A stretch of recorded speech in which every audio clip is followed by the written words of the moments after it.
దినవృత్తాంతముల 2వ గ్రంథము 9వ అధ్యాయము. శాబదేశపు రాణి సొలొమోనును గూర్చిన ప్రసిద్ధిని వినినప్పుడు గూఢమైన ప్రశ్నల చేత సొలొమోనును శోధింపవలనని కోరి మిక్కిలి గొప్ప పరివారమును వెంటబెట్టుకొని గంధవర్గములను విస్తారమైన బంగారమును రత్నములను ఒంటెల మీద ఎక్కించుకొని యెరూషలేమునకు వచ్చెను. ఆమె సొలొమోను నొద్దకు వచ్చి తన మనసులోని విషయములన్నిటిని గురించి అతనితో మాట్లాడెను. సొలొమోను ఆమె ప్రశ్నలన్నీయు ఆమెకు విడదీసి చెప్పెను. సొలొమోను ఆమెకు ప్రత్యుత్తరము చెప్పలేని మరుగైన మాట ఏదియూ లేకపోయెను. శాబదేశపు రాణి సొలొమోనునకు కలిగిన జ్ఞానమును, అతడు కట్టించిన నగరును, అతని బల్లమీది భోజన పదార్థములను, అతని సేవకులు కూర్చుండుటను, అతని ఉపచారులు కనిపెట్టుటను, వారి వస్త్రములను, అతని గిన్నెలనందించు వారిని వారి వస్త్రములను, యెహోవా మందిరమందు అతడు అర్పించు బలులను చూచినప్పుడు ఆమె విస్మయమొంది రాజుతో ఇట్లనెను: నీ కార్యములను గూర్చియు జ్ఞానమును గూర్చియు నేను నా దేశమందు వినిన వర్తమానము నిజ వర్తమానమే గాని, నేను వచ్చి దాని కన్నులారా చూచు వరకు వారి మాటలను నమ్మకయుంటిని.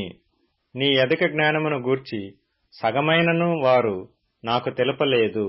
నిన్ను గూర్చి నేను వినిన దానికంటే నీ కీర్తి ఎంతో హెచ్చుగానున్నది. నీ సేవకుల భాగ్యము మంచిది. ఎల్లప్పుడూ నీ సముఖమున నిలిచి నీ జ్ఞాన సంభాషణ వినుచుండు నీ సేవకులైన వీరి భాగ్యము మంచిది. నీ దేవుడైన యెహోవా సన్నిధిని నీవు రాజువై ఆయన సింహాసనము మీద ఆసీనుడివై ఉండునట్లు నీయందు అనుగ్రహము చూపినందుకు నీ దేవుడైన యెహోవాకు స్తోత్రములు కలుగునుగాక.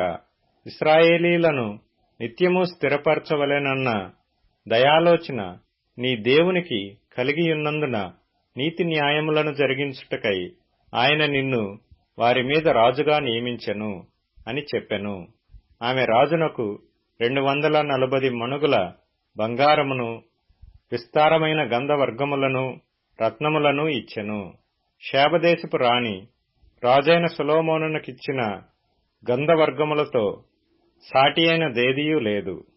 ఇదియుగాక ఓఫిరు నుండి బంగారము తెచ్చిన హీరాము పనివారును, సొలొమోను పనివారును చందనపు మ్రానులను, ప్రశస్తమైన రత్నములను కూడా కొనివచ్చిరి.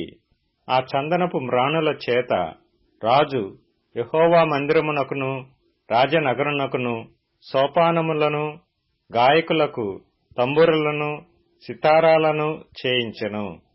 అటువంటి పని అంతకు ముందు యూదాదేశమందు ఎవ్వరునూ చూచి ఉండలేదు. శాబదేశపు రాణి రాజునకు తీసుకుని వచ్చిన వాటికి అతడిచ్చిన ప్రతి బహుమానములు గాక ఆమె మక్కువపడి అడిగినదంతయు రాజైన సొలొమోను ఆమెకిచ్చెను. తరువాత ఆమె తన సేవకులను వెంటబెట్టుకొని మరలి తన దేశమునకు వెళ్లిపోయెను. గంధవర్గములు అమ్ము వర్తకులను, ఇతర వర్తకులను కొనివచ్చు బంగారము గాక సొలొమోనునకు ఏటేటా వచ్చు బంగారము 1332 మణుగుల ఎత్తు. అరబీ దేశపు రాజులందరూ దేశాధిపతులను సొలొమోను నొద్దకు బంగారమును వెండియు తీసుకుని వచ్చిరి. రాజైన సొలొమోను సాగగొట్టిన బంగారముతో అలుగులు గల 200 డాళ్లను చేయించెను. ఒక్కొక్క డాలునకు 600 తులముల బంగారము పట్టెను. మరియు సాగగొట్టిన బంగారముతో 300 కేడెములను చేయించెను. ఒక్కొక్క కేడెమునకు 300 తులముల బంగారము పట్టెను. వాటిని రాజు లెబానోను అరణ్యపు నగరమునందుంచెను. మరియు రాజు దంతముతో ఒక గొప్ప సింహాసనము చేయించి ప్రశస్తమైన బంగారముతో దాని పొదిగించెను. ఆ సింహాసనమునకు దానితో కలిసియున్న 6 బంగారపు సోపానములను, సింహాసనమునకు కట్టియున్న బంగారపు పాదపీఠమును ఉండెను. కూర్చుండు చోటికి ఇరుప్రక్కల ఊతలుండెను. ఊతల దగ్గర 2 సింహములుండెను. ఆ 6 సోపానముల మీద ఇరుప్రక్కల 12 సింహములు నిలిచియుండెను. ఏ రాజ్యమందైనను అటువంటి పని చేయబడలేదు. మరియు రాజైన సొలొమోనునకున్న పానపాత్రలన్నీయును బంగారపువైయుండెను. లెబానోను అరణ్యపు నగరుననున్న ఉపకరణములన్నీయు బంగారముతో చేసినవి. హీరాము యొక్క పనివారితో కూడా రాజు ఓడలు తర్షీసుకు పోయి 3 సంవత్సరములకు ఒకమారు బంగారము, వెండి, ఏనుగు దంతము, కోతులు, నెమళ్లు అను సరకులతో వచ్చుచుండెను గనుక సొలొమోను దినములలో వెండి ఎన్నికకు రానిదాయెను. రాజైన సొలొమోను భూరాజులందరికంటెను ఐశ్వర్యమందును జ్ఞానమందును అధికుడాయెను. దేవుడు సొలొమోను యొక్క హృదయమందుంచిన జ్ఞానోక్తులను వినుటకై భూరాజులందరూ అతని ముఖ దర్శనము చేయగోరిరి. మరియు ప్రతివాడును ఏటేటా వెండి వస్తువులను, బంగారు వస్తువులను, వస్త్రములను, ఆయుధములను, గంధవర్గములను, గుర్రములను, కంచెర గాడిదలను కానుకలుగా తీసుకొని వచ్చెను. రథములు నిలువయించు పట్టణములలోను రాజునొద్ద యెరూషలేములోను సొలొమోనునకు 4,000 గుర్రపు శాలలను, రథములను, 12,000 గుర్రపు రౌతులను కలిగియుండెను. యూఫ్రటీసు నది మొదలుకొని ఫిలిష్తీయుల దేశము వరకును, ఐగుప్తు సరిహద్దు వరకును ఉండు రాజులందరిపైని అతడు ఏలుబడి చేసెను. రాజు యెరూషలేమునందు వెండి రాళ్లంత విస్తారముగా నుండునట్లును, దేవదారు మ్రానులు షెఫేలా ప్రదేశమునకున్న మేడి వృక్షములంత విస్తారముగా నుండునట్లును చేసెను. ఐగుప్తు నుండియు సకల దేశముల నుండియు సొలొమోనునకు గుర్రములు తేబడెను. సొలొమోను చేసిన కార్యములన్నిటిని గూర్చి ప్రవక్తయైన నాతాను రచించిన గ్రంథమందును, షిలోనీయుడైన అహీయా రచించిన ప్రవచన గ్రంథమందును, నెబాతు కుమారుడైన యెరోబామును గూర్చి దీర్ఘదర్శి అయిన ఇద్దోకు గ్రంథమందును వ్రాయబడి ఉన్నది. సొలొమోను యెరూషలేమునందు ఇశ్రాయేలీలందరి మీద 40 సంవత్సరములు ఏలుబడి చేసెను. తరువాత సొలొమోను తన పితరులతో కూడా నిద్రించి తన తండ్రి అయిన దావీదు పట్టణమందు పాతి పెట్టబడెను. అతనికి బదులుగా అతని కుమారుడైన రెహబాము రాజాయెను. దినవృత్తాంతముల 2వ గ్రంథము 10వ అధ్యాయము. రెహబామునకు పట్టాభిషేకము చేయుటకై ఇశ్రాయేలీలందరూ షెకెమునకు వెళ్లగా రెహబాము షెకెమునకు పోయెను. రాజైన సొలొమోను సమక్షము నుండి పారిపోయి ఐగుప్తులో వాసము చేయుచున్న నెబాతు కుమారుడైన యెరోబాము అది విని ఐగుప్తు నుండి తిరిగి రాగా జనులు అతని పిలిపించిరి. యెరోబామును ఇశ్రాయేలు వారందరూ కూడి వచ్చి, నీ తండ్రి మా కాడిని బరువు చేసెను. నీ తండ్రి నియమించిన కఠిన దాస్యమును అతడు మా మీద ఉంచిన బరువైన కాడిని నీవు ఇప్పుడు చులకన చేసిన ఎడల మేము నిన్ను సేవింతుమని రెహబాముతో మనవి చేయగా అతడు, మీరు 3 దినములు తాళి మరలా నా యొద్దకు రండని చెప్పెను. గనుక జనులు వెళ్లిపోయిరి. అప్పుడు రాజైన రెహబాము తన తండ్రి అయిన సొలొమోను సజీవి అయి ఉండగా అతని సమక్షమున నిలిచిన పెద్దలను పిలిపించి, ఈ జనులకు నేనేమి ప్రత్యుత్తరమియ్యవలెను? మీరు చెప్పు ఆలోచన ఏది అని అడుగగా వారు, నీవు ఈ జనుల ఎడల దయాదాక్షిణ్యములు చూపి వారితో మంచి మాట్లాడిన ఎడల వారు ఎప్పటికినీ నీకు దాసులగుదురని అతనితో చెప్పిరి.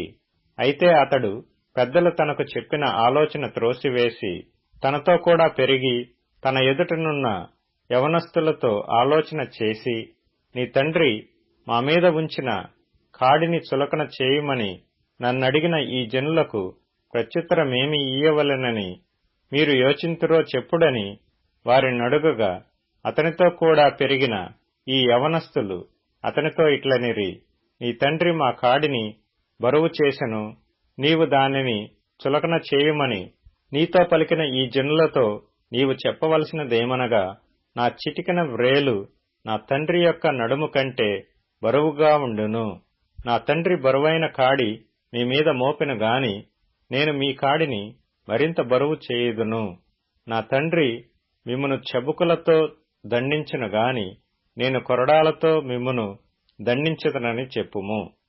3వ దినమందు నా యొద్దకు తిరిగి రండని రాజు చెప్పిన ప్రకారము యరొబామును జనులందరూ 3వ దినమందు రెహబామునొద్దకు రాగా, రాజైన రెహబాము పెద్దల ఆలోచనను త్రోసివేసి యవనస్తులు చెప్పిన ప్రకారము వారితో మాట్లాడి వారికి కఠినమైన ప్రత్యుత్తరమిచ్చెను.